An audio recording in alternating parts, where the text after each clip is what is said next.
Ili usipitwe na matukio mbalimbali na uwe wa kwanza kutazama video zetu, tafadhali bonyeza neno subscribe hapo chini ya video hii, kisha bonyeza alama ya kengele itakayotokea. Asante.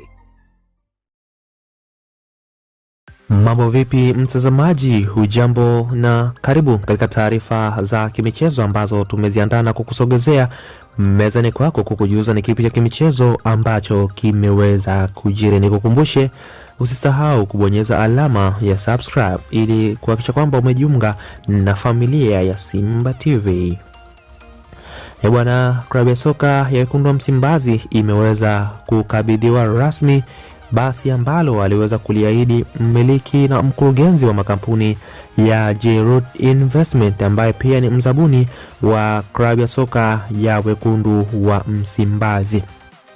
Baada ya kukabidhiwa dili hilo la kuweza kutengeleza jezi za klabu ya soka ya Wekundu wa Msimbazi, miongoni mwa ahadi aliyoweza kuitoa katika klabu ya Wekundu wa Msimbazi ni kwamba ataweza kuiletea klabu ya Wekundu wa Msimbazi basi lenye viwango vya kimataifa kama ambayo wanatumia vilabu wenzetu katika nchi zilizoweza kuendelea, na basi hilo ni Irizal ambalo limeweza kutua hivi punde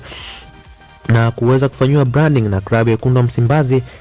ikikabidhiwa katika uzinduzi wa basi hilo. Bwana, imekuwa ni tetesi sintofahamu pamoja na mtafaruku katika mitandao ya kijamii kuhusiana na taarifa hii juu ya basi la klabu ya soka ya Wekundu wa Msimbazi, huku baadhi ya mashabiki ambao ni upande wa pili walionekana kukejeli juu ya ujio wa basi la klabu ya Wekundu wa Msimbazi ambao ni takriban miezi minne tangia uzushi ama uvumi umeweza kusikika katika mitandao ya kijamii ikihusisha kwamba basi hilo liko njiani kuweza kutua nchini Tanzania. Hatimaye hayawi yameweza kutimia na klabu ya Wekundu wa Msimbazi imekabidhiwa basi hili ambalo ni kama ndege ya private jet kama ambavyo wengi wanapenda kulihita basi hili, na pia ni miongoni mwa basi ambalo linatumika na vilabu vikubwa duniani ikiwemo Liverpool FC. Wanatumia muundo wa basi kama hili la Irizal ambalo leo hii anaenda kuitumia Wekundu